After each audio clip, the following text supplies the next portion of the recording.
More reaction on the raiding of the office of the Free State Premier and the Agriculture Department in Bloemfontein. We are now joined on the line by political analyst Professor Susan Boysen.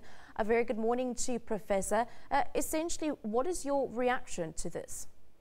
Good morning, Sunday. It was almost one of shock, but then not shock in the true sense of the word. It is shocking in the sense that it is so unusual for the South African political system that we have become rather not used to action being taken. So it was a welcome shock. And that is in a context that we've seen so many different initiatives taking place, unfolding in the last 2 weeks, basically. Accumulating action, commissions of inquiry, tentative action, preservation orders on assets, and now a search mission on very senior political officers.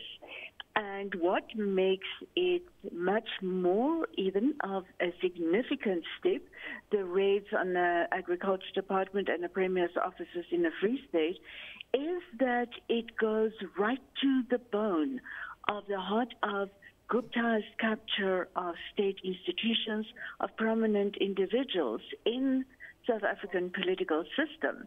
Even more than that, and that is why it for me also signifies a very important turning of a page, is that it shows that there are not going to be special favors for high political officers and officials, and in this case, Minister Premier Ace Magashule of the Free State was also in December this year, was elected in December last year, was elected as ANC Secretary General against many odds, and many were taken aback by it, because he's so centrally implicated in much of the wrongdoing and alleged corruption in the South African system.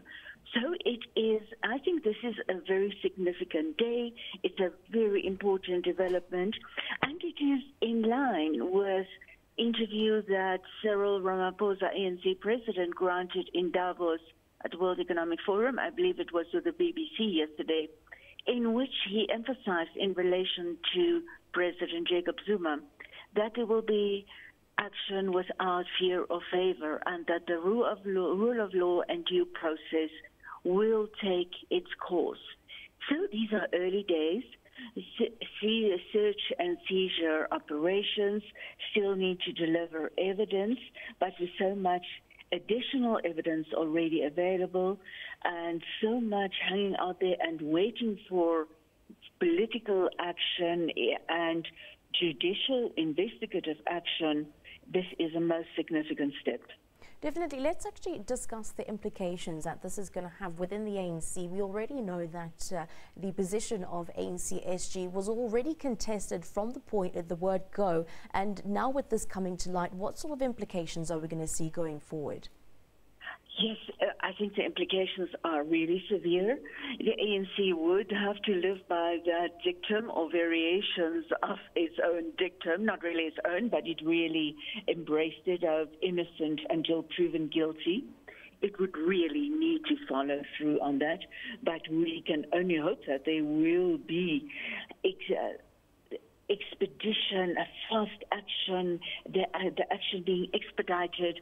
And so because there's so much uncertainty there, we still would need to see whether the ANC would have the tendency, the willingness to ask SG as Magashule to step aside and to be able to be willing to let the organization be, ANC or as organization, be run by a person who is not implicated. One would hope that it has the, dare I say, backbone to tell Ace Magashule that it is not good for the image of the party for a person with as many allegations against him as he has to be seen to be running the organization in a time that the ANC is really priding itself in turning a page, renewing, rejuvenating the organization, reconnecting, giving hope all of those phenomena, aspects of a good organization. And so, but the implications are massive for the ANC. Should Secretary General with as many possible charges against him as Ace Magashule continue to effectively run the organization. That is, the Secretary General effectively runs an organization, and in many respects, it is the public face of an organization, like we also saw at Monday's media briefing, that post-National Executive Committee meeting briefing that S. Magashule conducted on behalf of the ANC. It was the absolute antithesis of the new enthusiasm, new pride in a clean organization that one could have hoped for, given the new proclamations of a new organization in formation by the ANC. Now, Professor, that you mentioned earlier that this was unexpected, even though one would expect instances such as this to happen on occasion when we have situations like this. But do you think that there's an underlying message here, and what is the significance of this?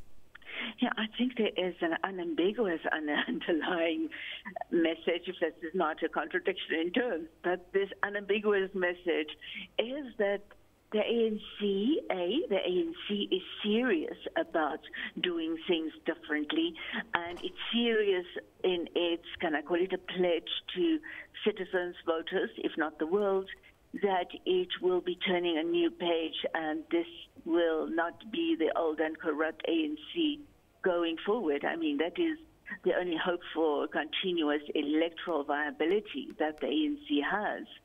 And it is also very, very significant in that it shows there is a willingness to let due legal process take its course, and that there will not be special favors for high-profile, high-level people. Indeed. Thank you very much for joining us on the line, Professor Susan Boysen, there with regards to the initial reaction from our breaking news that we've just received of the offices of the Premier in Bloemfontein, Ace Magashule being raided by the Hawks this morning, getting confirmation from our reporter on the ground, also confirming that the Premier's office is cooperating with Hawks officials.